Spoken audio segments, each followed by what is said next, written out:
The development of the Spirit through Reincarnations. The Third Testament. Revelations of Jesus Christ. Chapter 30.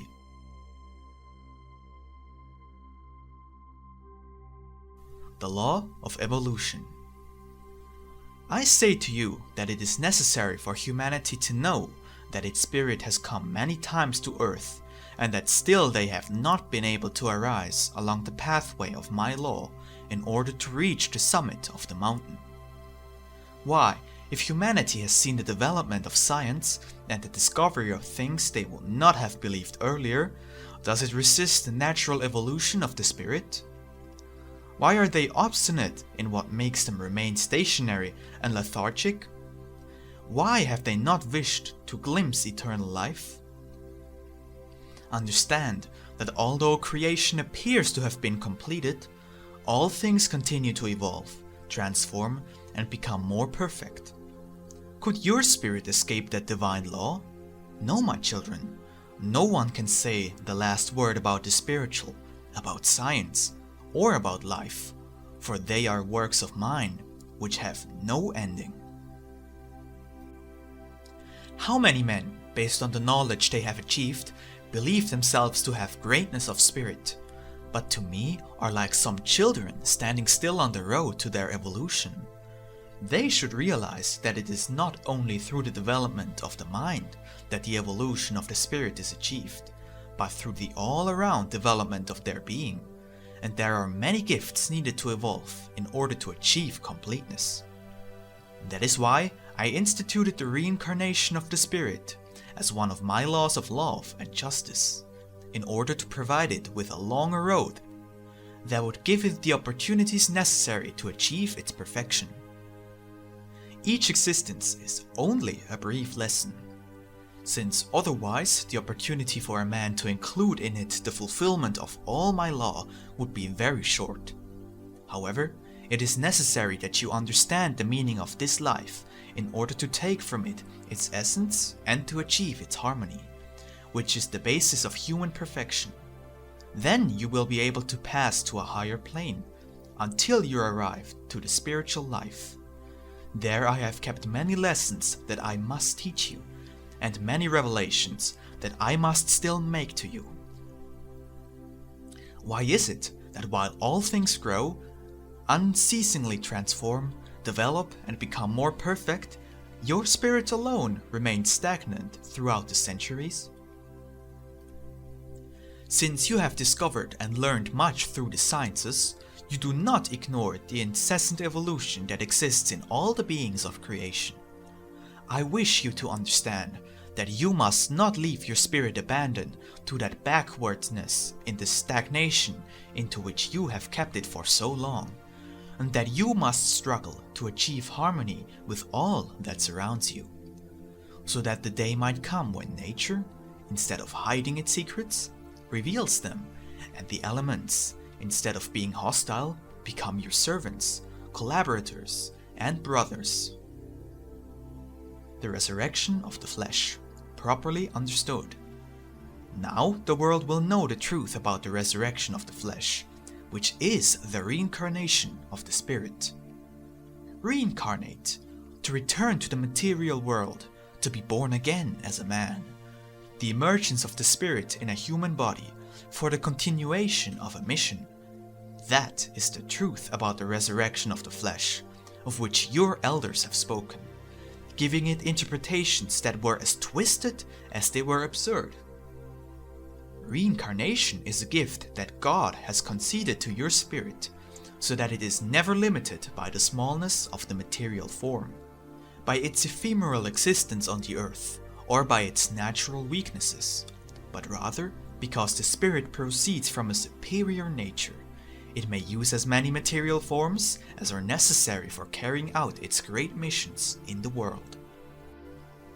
Through this gift, the spirit demonstrates its immense superiority over the flesh, over death, and over all that is earthly, defeating death, surviving from one body to another, to as many as may be entrusted to it, the conqueror of time, obstacles, and temptations.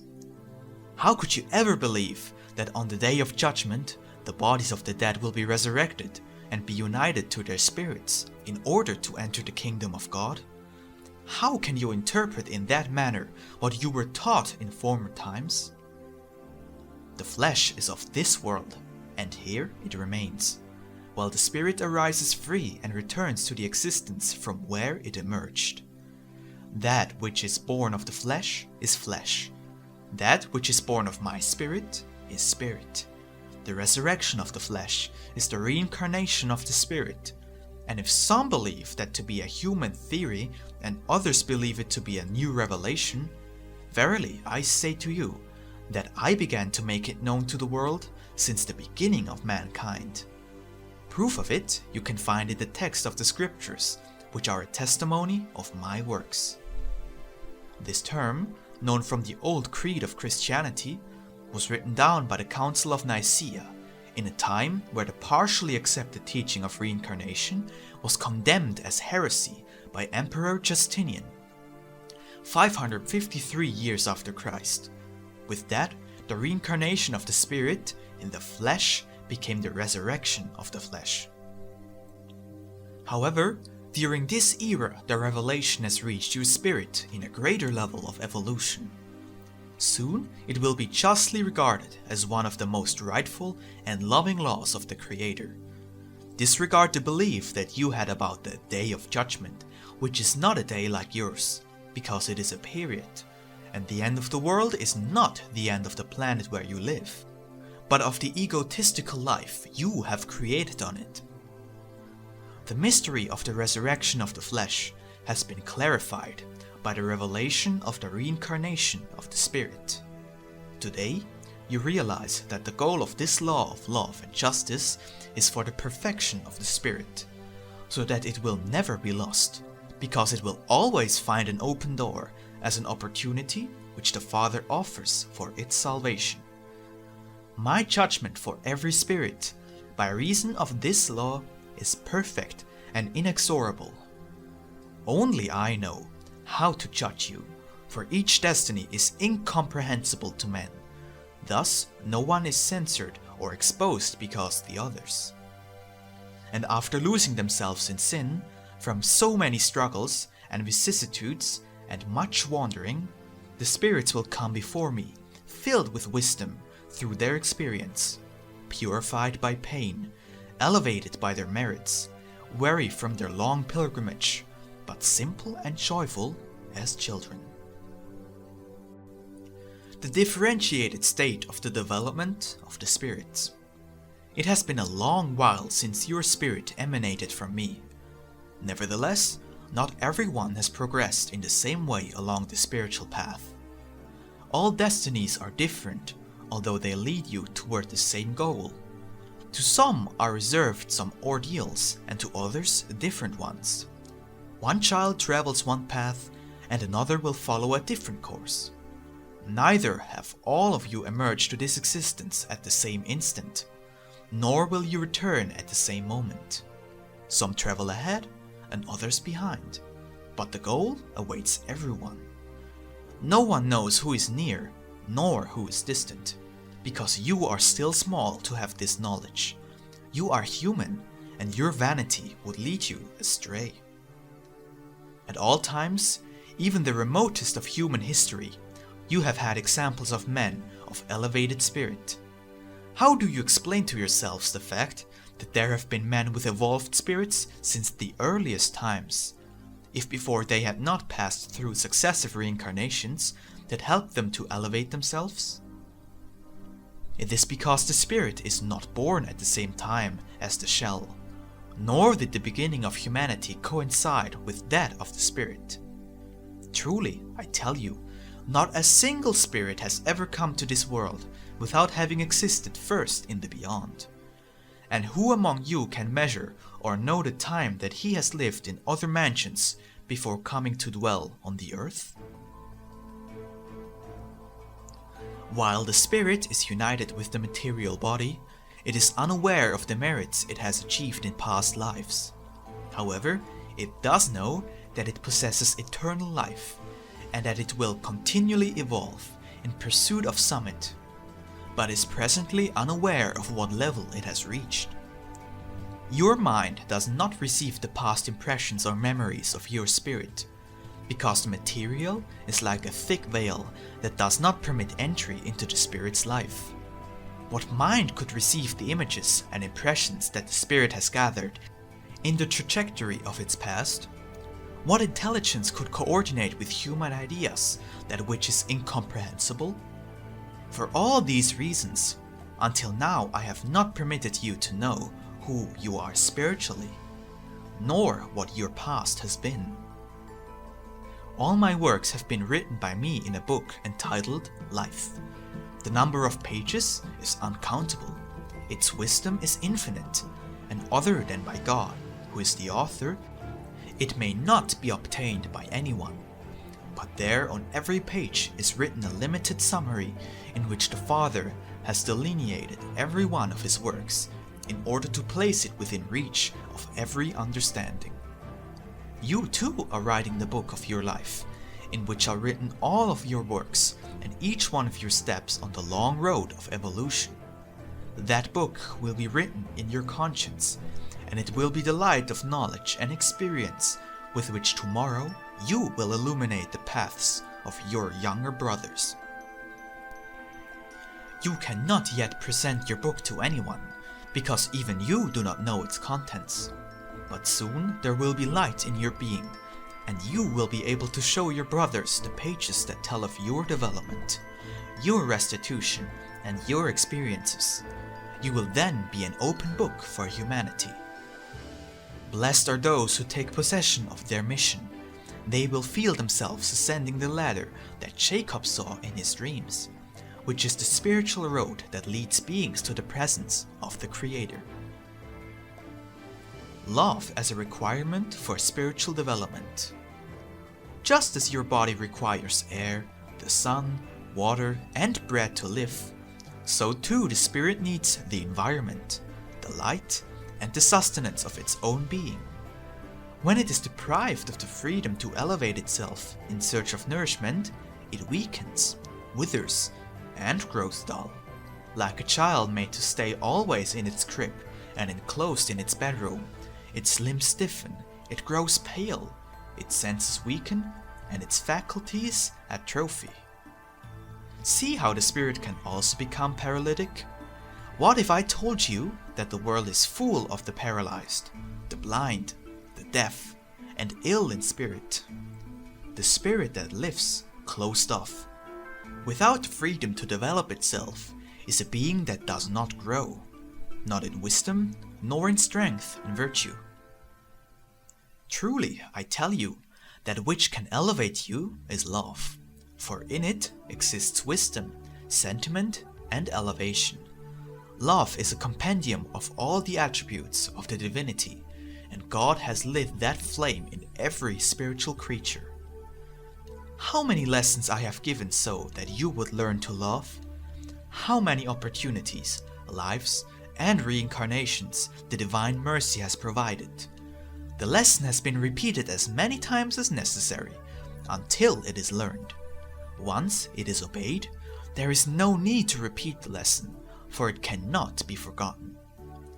If you learn my lessons quickly, you will no longer have to suffer, nor weep for your errors. A being that takes advantage of the lessons received on earth may return to the world, but each time with more advancement and in better conditions. Between one life and another there is always a respite, which is necessary to meditate and rest before beginning the new task. Various reasons for the reincarnations. Truly, I tell you that in no epoch of human life has man lacked knowledge of my law, for he has never lacked a glimmer in his spirit, an intuition in his mind, or a presentiment in his heart from the divine spark, which is his conscience. Nonetheless, your spirit has turned toward the beyond, wearing a blindfold of darkness, and I tell you that he who does not make use of the lessons contained in the life of this world, the veil of trials, shall have to return to it to finish his restitution, and above all, to learn. In other worlds, the spirits also enjoy free will, and they sin and lose the way, or persevere in the good, and therefore manage to ascend, just as you do on earth. But at the indicated moment, those destined to come to this world descend to it either to fulfill a noble mission or to atone in restitution. According to their desire to see this earth, it will seem to some a paradise, and to others a hell. And that is why, when they understand the mercy of the Father, they see only a marvelous life, sowed with blessings and teachings for the Spirit, a road that brings them closer to the promised land. Some leave this world desiring to return, others do so with the fear of having to. This is because your being has not yet learned to understand the harmony in which you must live with the Lord. Let no one rebel at the idea of having to return to this planet in another body, nor think that reincarnation is a punishment for the spirit. All spirits destined to live on the earth have had to pass through the law of reincarnation in order to achieve their evolution and carry out the mission I have entrusted to them. It is not only the spirits of little elevation that must reincarnate again. The elevated spirits too return time and again, until their work is finished. Elijah is the greatest of the prophets that have come to earth, and in spite of the great works that he did and the great trials that he experienced, he had to return to this world in another time, in another material form, and with another name. This law of love and justice was unknown by humanity for a long time, for if they had known it before, they might have fallen into confusion. Still, the Father made some revelations to you, and he gave you some signs that were the foregoing light of this time, which is the era of the solution of all the mysteries. The road to perfection. Long is the road by which you shall come to the fullness of light. No being has a longer road than that of the Spirit, which the Father, the divine sculptor who shapes and polishes your spirit, gives perfect form.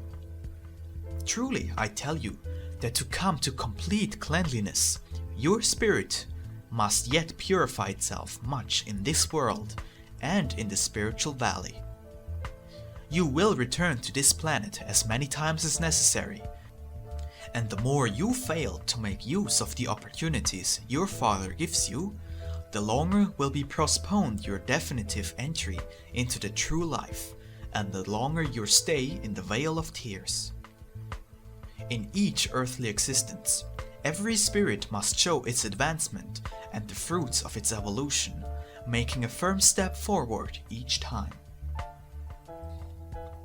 Keep in mind that the only good that rebounds to your own benefit is that which is done out of true love and charity for others, and which is done disinterestedly. In man there are two forces which are always in struggle: his human nature, which is temporary, and his spiritual nature, which is eternal. That eternal being is well aware that very long periods of time will pass for him to be able to reach his spiritual perfection.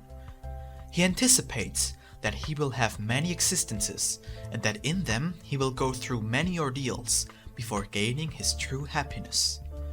The spirit foresees that after his tears, pain, and passing many times through bodily death, he will reach the summit which he has always sought in his longing for perfection.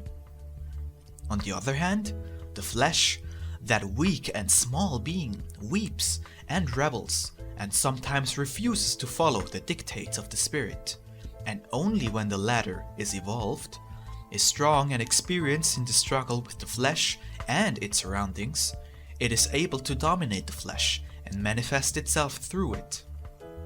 Long is the pilgrimage of the spirit, extensive his path, many and quite variable his existences, and his ordeals different at every moment, but while he complies with them, he elevates, purifies, and perfects himself.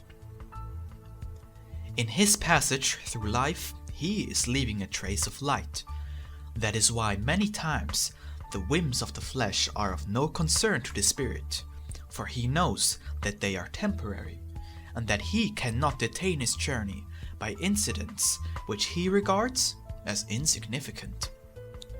Momentarily, he fixes his attention on the weaknesses of his body, but he knows that he cannot love very much something that is short-lived and which soon disappears into the bowels of the earth. The universal school of life. Since the beginning of humanity, reincarnation of the spirit has existed as a law of love and justice, and is one of the forms in which the Father has demonstrated his infinite clemency. Reincarnation is not only of this time, but of all times. But do not think that this mystery has not been revealed before now. From the first times, an intuition has existed in man about the reincarnation of the spirit. Yet this humanity, seeking material sciences and the riches of the world, has allowed itself to be dominated by the passions of the flesh, hardening those senses with which the spiritual is perceived, making itself blind and deaf to that which corresponds to the spirit. Before your creation, you were in me. Later, as a spiritual creature, from a place where all vibrates in perfect harmony, where the essence of life and the source of the true light are found, I come to give you sustenance. Pain was not created by the Father. In the times of which I speak, you had no reason to whimper and had nothing to lament. You felt the glory in yourselves, for in your perfect life, you were the symbol of that existence. But when you left that dwelling I gave you vestment to the spirit, you descended further and further. Since then, your spirit has been evolving little by little, until arriving to the plane it now occupies, where the light of the Father shines. The final destination of every spirit is to unite with God after it becomes purified and attains perfection. That is why I fill your path with enlightenment and give strength to your spirit, so that you may ascend step by step. The mansion that you will inhabit in the spiritual valley will be determined by your level of spiritual elevation when you depart from earth, because the universe was created as a school of perfection for the spirit. If I had given you all in this life, you would not now be wishing to ascend another step, but what you have not achieved in one existence, you seek in another, and what you do not reach in that is promised to you in a higher one, and so it goes on infinitely on the endless road of the spirits. When you hear my word, it seems impossible that your spirit might be capable of reaching such perfection, and I tell you that today you doubt the high destiny of the spirit because you only look at what you can see with your material eyes: smallness, ignorance, and evil. Yet, that is because the spirit of some is ill, while in others it is paralyzed. There are some who are blind, and yet others who are spiritually dead. Before such spiritual misery, you must doubt the destiny that eternity has reserved for you. Thus you live in this time of materialism and love for the world.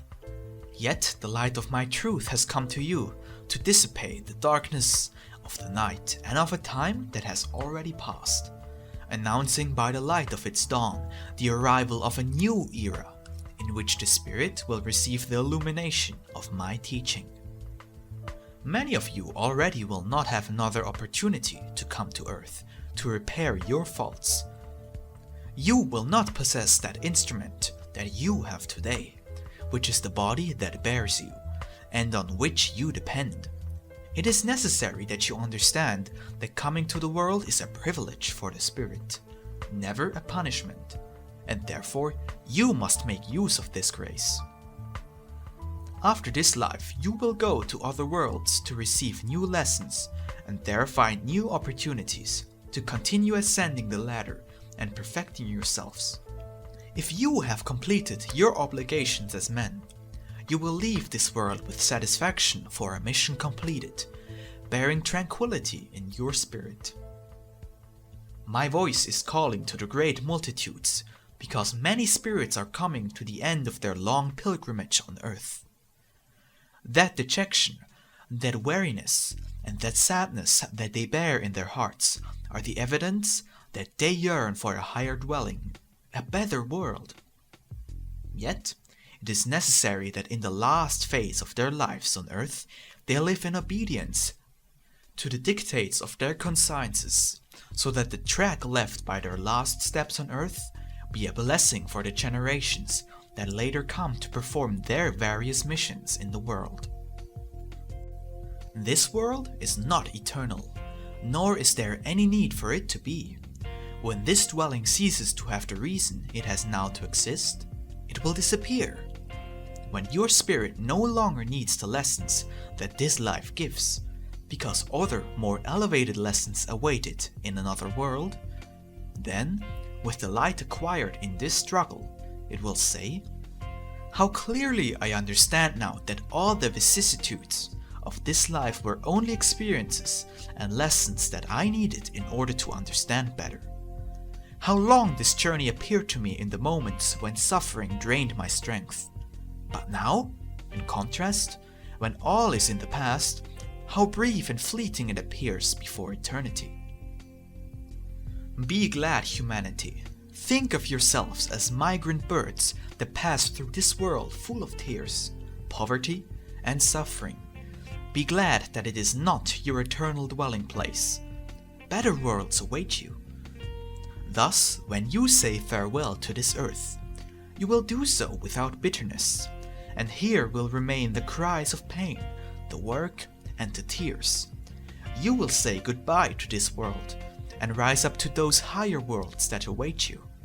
From there, you will see the earth as a point in space that you remember with love. The power of conviction of the doctrine of reincarnation. Spiritual enlightenment is revealing to the world the truth, the justice, the reason, and the love that exists in the spiritual gift of reincarnation. Nevertheless, in the beginning, the world will fiercely battle this revelation, labeling it as a strange and false doctrine in order to make men of good faith distrust it.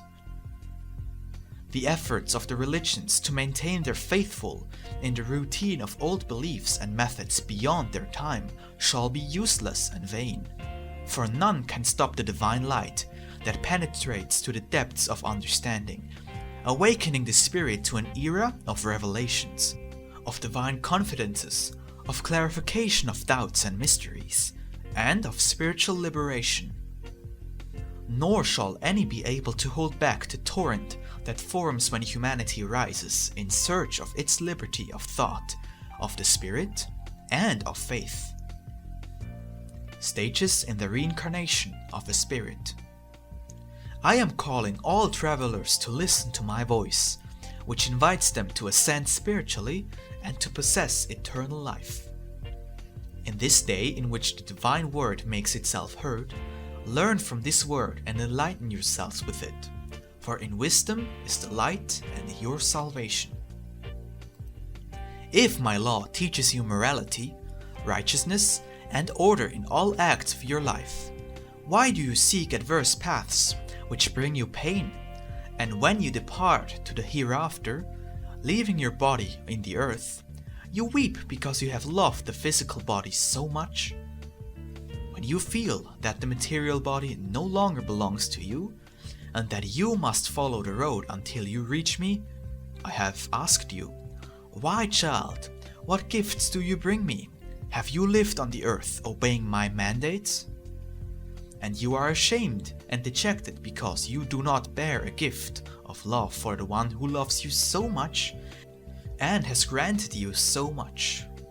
You have created chains which crush your spirit, and having lost its grace, your spirit appears without light, weeping and grieving. It hears the voice of the Father who calls, but since it has not evolved, nor feels worthy of coming to him, it hesitates and waits. time passes, and once again the spirit hears that voice. In the midst of its pain it asks who speaks, and the voice says, "Awaken! Do you not know from where you have come, nor where you go?"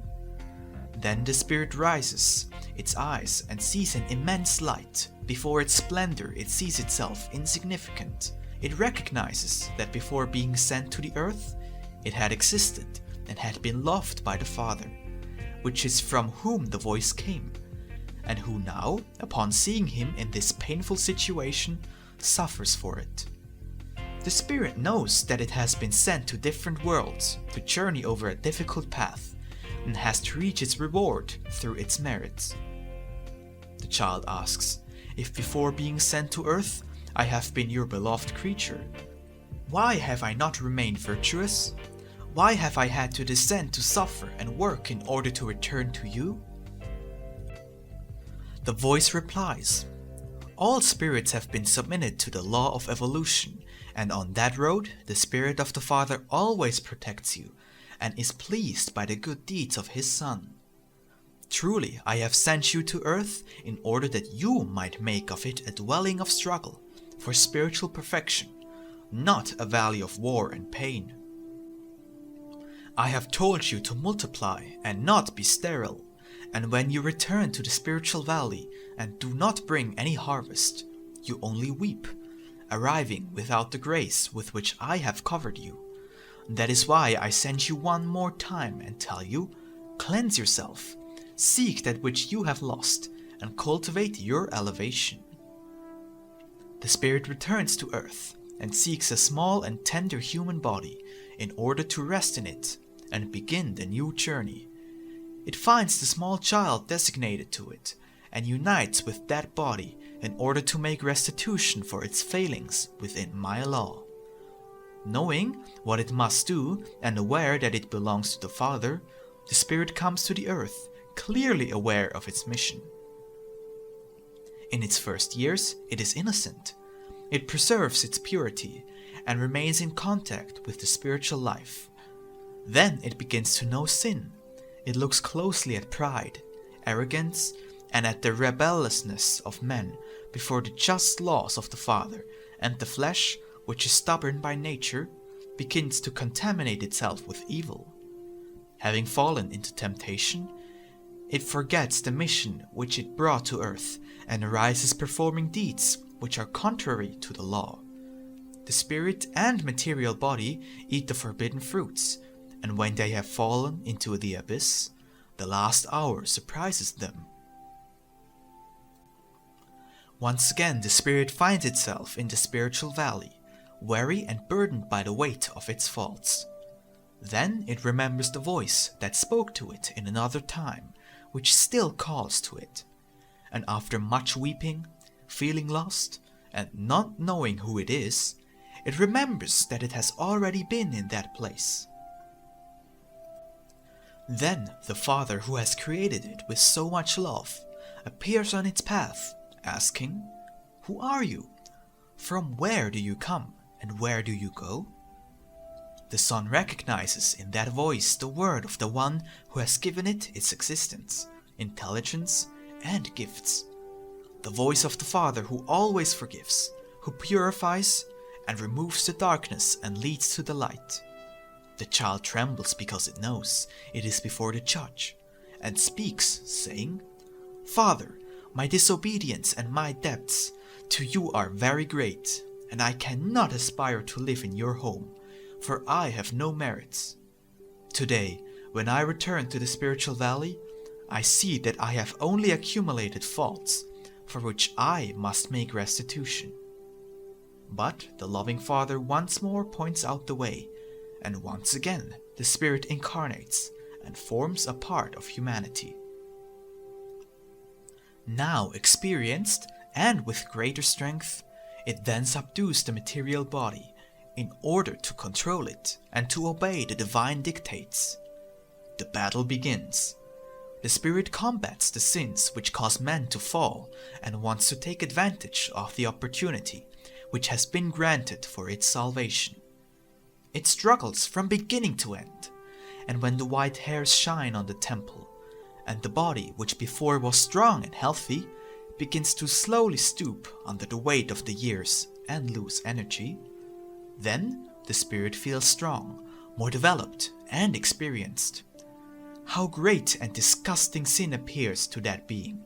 It leaves that sin and reaches the end of its journey. Now it only awaits the moment in which the Father will call it, for it has come to the conclusion that the divine law is just, that the will of God is perfect, and that the Father lives in order to give life and salvation to His children. When the last day comes, it feels death in its flesh and has no pain. It departs silently and respectfully.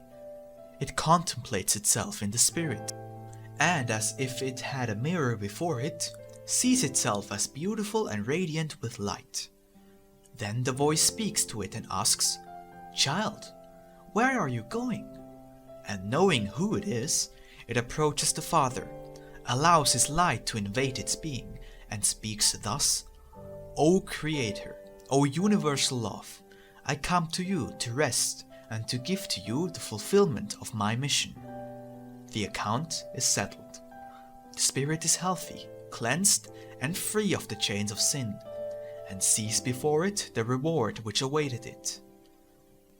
Then it feels that it merges with the light of that Father, that its joy is greater, and it contemplates a mansion of peace, a holy land, and a profound silence. Then it remains at rest in the bosom of Abraham.